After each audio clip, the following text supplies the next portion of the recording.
Hello students, welcome to my YouTube channel. In the subject of law of tort and consumer protection, आज के इस video lecture में हम types of torts and difference between torts and crime in detail cover करेंगे। ये video आपके लिए बहुत इंपॉर्टेंट है, तो एंड तक ज़रूर देखिएगा। आइए स्टार्ट करते हैं वीडियो को। टाइप्स ऑफ टॉर्ट्स से स्टार्ट करते हैं। फर्स्ट है नेग्लिजेंस। तो नेग्लिजेंस से हमने क्या समझा है, तो कॉन्सेप्ट ऑब्वियसली सेकंड लेक्चर है ये अपना, तो फर्स्ट लेक्चर देख के ही ये लेक्चर पे आएगा। तो concept the failure to exercise a reasonable standard of care leading to harm or injuries to another person, like a driver running a red light and causing a car accident। ठीक है, तो ये negligence मतलब हमने वो बेदरकारी से करा हुआ है। ठीक है, तो वहाँ पे कॉन्सेप्ट क्या कह रहा है हमारा कि जो डिफेंडेंट है उसने प्लेंटिफ को, मतलब जिसको हार्म हुआ है वहाँ पे नेग्लिजेंस में उसने उसको कार एक्सीडेंट हुआ। फिर इंटेंशनल टोर्ट है, जहाँ पे कॉन्सेप्ट क्या कह रहा है, a wrongful act that is done deliberately to harm another person. जैसे इंटेंशनल नाम से पता चल रहा है कि उसने क्या करा है, इंटेंशनल ही सामने वाले बंदे को हार्म पहुंचाने की कोशिश करी है। लाइक एग्जांपल से असल्ट हो गया, जहाँ पे threatening someone with harm creating a fear of imminent harm. ठीक है, कि हमने अगर जैसे कि वो करते हैं ना भाई, मतलब भाई लोग के ये आप ये घर खाली करो इस टाइप से, तो वहाँ पे वो इंटेंशनली सामने वाले को डरा धमका के वो चीज़ें अपने नाम पे करवाने की कोशिश कर रहे हैं, तो वो थ्रेटनिंग में आ जाएगा। फिर है बैटरी, तो ये unlawfully making physical contact with another person. ठीक है, यहाँ पे किसी को हमने फिजिकली अपने आप के अंडर कर दिया। ठीक है, जैसे कि आप कहीं और अपनी मतलब सर्विस नहीं देख सकते, आपको 1 साल के 2 साल के 3 साल के लिए ऐसा कॉन्ट्रैक्ट करवा दिया कि आप ये पर्टिकुलर XYZ चीज़ें नहीं कर सकते, आप शादी नहीं कर सकते। इस तरह से आपको फिजिकली वहाँ पे एक ब्लॉक बना दिया। ठीक है, तो वो भी इसमें ही आ जाएगा। फिर है false imprisonment, unlawfully unlawfully detaining someone's against their will. ठीक है, वहाँ पे फॉल्स इम्प्रेसमेंट पे हो सकता है कि जहाँ पे किसी की विल को हमने चेंज करवा दिया अपने फ़ायदे के लिए। ठीक है, तो वो भी इंटेंशनल टॉर्ट में आ जाएगा। फिर स्ट्रिक्ट लाइबिलिटी, कॉन्सेप्ट क्या कर रहा है, अ पर्सन और entity is held liable for the harm caused regardless of the fault और the intent. Example, a company causing environmental damages through the release of the hazardous substance. ठीक है, तो ये स्ट्रिक्ट लाइबिलिटी के अंदर आ जाएगी, जहाँ पे कॉन्सेप्ट ये कह रहा है कि एक कोई कंपनी है जिसे बोला गया है कि आप जो प्रोडक्ट बना रहे हैं उसमें उसके निकलने वाला जो धुआं है वो एनवायरनमेंट को हार्म कर सकता है, फिर भी वो कंपनी उन सभी रूल्स रेगुलेशन को ध्यान पे ना रख के अपने ही तरीके से वो सब चीज़ें रिलीज़ कर रही है, तो वो स्ट्रिक्ट लाइबिलिटी के अंदर आ जाएगी। फिर है डिफेमेशन, जहाँ पे harm to a person's reputation due to the false statement made about them. ठीक है, हम वही है जानबूझकर सामने वाले बंदे को गुडविल को हार्म करने की हम यहाँ पे कोशिश कर रहे हैं। जैसे कि लाइबल क्या है, रिटन और पब्लिश्ड फॉल्स स्टेटमेंट हो गया, या slander just spoken false statement. ठीक है, हम बोलकर या कहीं पे लिख के सामने वाले बंदे के रेपुटेशन को हार्म करने की कोशिश कर रहे हैं। फिर example, spreading false rumours that harm someone's professional reputation. ठीक है, ये XYZ बंदा है वो अच्छा नहीं है, या फिर उसकी कंपनी अच्छी नहीं है, इस तरह से हमने र्यूमर फैला दिए। फिर है न्यूसेंस, जहाँ पे कॉन्सेप्ट बोल रहा है, an act that interfere with persons enjoyment of their property और the public right. Example, excessive noise, foul odour और the smoke coming from the neighbour's property. ठीक है, आप रह रहे हैं, आपके बाजू वाले आपको बहुत ज़्यादा, मतलब आपके एग्ज़ाम है फिर भी आप बहुत ज़्यादा लाउड म्यूज़िक पे गाने सुन रहे हैं, या तो बहुत स्मोक वहाँ के स्मेल आ रही है। ठीक है, तो वो आपके पब्लिक राइट में आ जाएगा। फिर ट्रेपास, जहाँ पे एंटरिंग समवंस लैंड और the property without the permission. ये इसके एग्जांपल में आ जाएगी, walking through the someone's private property without their consent.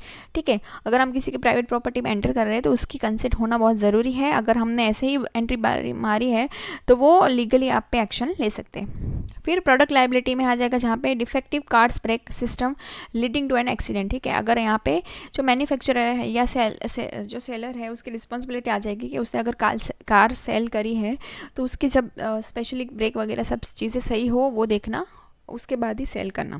फिर इकोनॉमिक टॉर्ट्स क्या हो जाएगा, जहाँ पे torts that interfere with economic interest और द बिजनेस रिलेशनशिप। जहाँ पे example, interface with contractual relations, a third party intentionally cause someone to break the contract, या सामने वाली पार्टी हम एंटर ही इसीलिए हुए हैं कि हम उसके कॉन्ट्रैक्ट को हम कर पाए, ठीक है, कि ना उसका मतलब एक ए पार्टी है, बी पार्टी है, ठीक है, इन दोनों के बीच कॉन्ट्रैक्ट ना हो, इसलिए मैंने सी पार्टी क्या करे, ए पार्टी को ज़्यादा पैसे की ऑफ़र दे रही है तो उसने बी पार्टी का ऑफ़र ना बोल दी और फिर कॉन्ट्रैक्ट आगे बढ़ा और सी ने भी मना कर दिया, तो इस सिचुएशन में क्या होगा, ए को तो नुकसान हो जाएगा। फिर है fraud, miss representation of fact that with the interest of the deceive for the financial gain, ठीक है, हम अपने फ़ायदे के लिए सामने वाले बंदे को कुछ मतलब अच्छा अगर कोई प्रोडक्ट नहीं बेच रहे या फिर मिस रिप्रेजेंटेशन कर रहे हैं तो वो सब चीज़ें भी फ्रॉड में आ जाएगी, ठीक है, कि हमने लाइक कोई प्रोडक्ट है वो सैंपल अलग है और उस प्रोडक्ट हम अलग भेज रहे हैं तो वो फ्रॉड में आ जाएगा।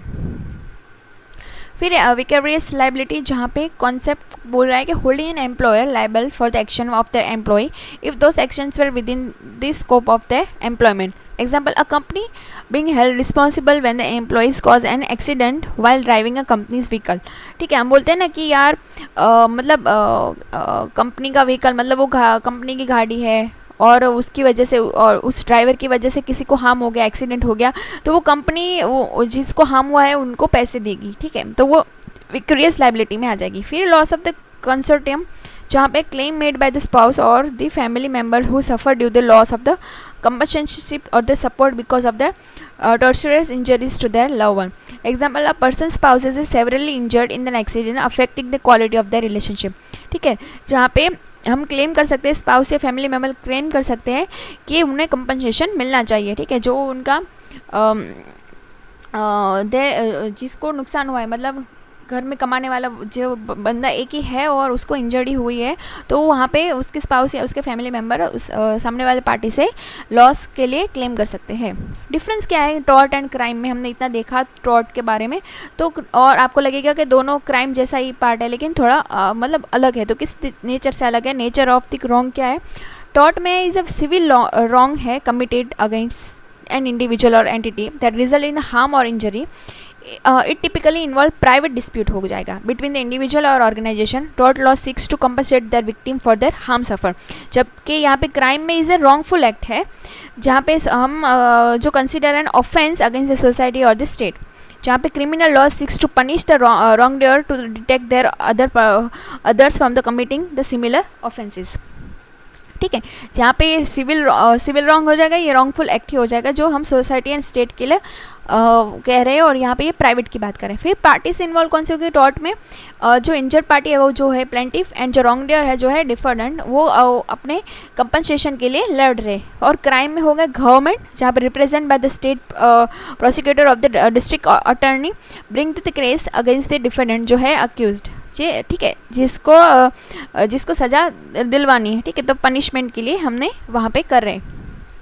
फिर लीगल सिस्टम क्या कर रहे हैं, टॉर्ट में tort law falls under the civil law, जबकि क्राइम है वो क्रिमिनल लॉ के अंदर आ जाएगा, चाहे deals with the dispute between private parties primarily remedy to damages, यहाँ पे डैमेजेस ही यहाँ पे देखने को मिलेगी, जो फाइनेंशियल हो जाएगी, इंजेक्शंस हो जाएगी, ऑर्डर टू रेसिस्टेंस में भी अप्लाई, यहाँ पे इम्पर्समेंट एंड दी फाइन्स का बोला गया है।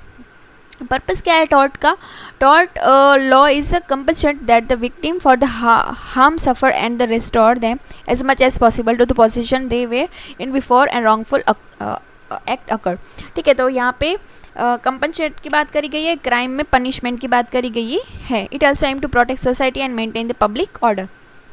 फिर बर्डन ऑफ द प्रूफ क्या हो जाएगा टॉर्ट में, जो burden of the proof is to be plaintiff, जिसको हार्म हुआ है उसको बर्डन है कि उसको प्रूफ करना है कि उसको एक्चुअल में हार्म हुआ है। Standard of proof is preponderance of the evidence, meaning of the fact that are more likely true than not, जहाँ पे क्राइम में क्या होगा, criminal case the burden of the proof is the prosecution, ठीक है, वहाँ पे जिसने नुकसान करा है उसकी वो अपना सबूत पेश करेगा कि मैं बेगुनाह हूँ, सब beyond the reasonable doubt, a much higher standard because the person's freedom is at stake, ठीक है, क्योंकि उसको जेल से बाहर निकलना है ना, और अपना गुडविल भी सही करना है, तो वहाँ पे उसकी रिस्पॉन्सिबिलिटी हो जाएगी कि वो अपने आप को निर्दोष साबित करे। फिर कॉन्सिक्वेंसेज एंड पेनल्टीज, तो टॉर्ट में है tort law is award of the damages, to compensate that the victim for the harm caused. This can include the compensatory damages, punitive damages और specific performance in certain cases. Award of यहाँ पे damages की बात करी गई है और crime में इम्पर्समेंट, फाइन, प्रोबेशन, ठीक है, कुछ टाइम के लिए हम बोलते हैं ना कि ये जमानत पर है, इस टाइप से.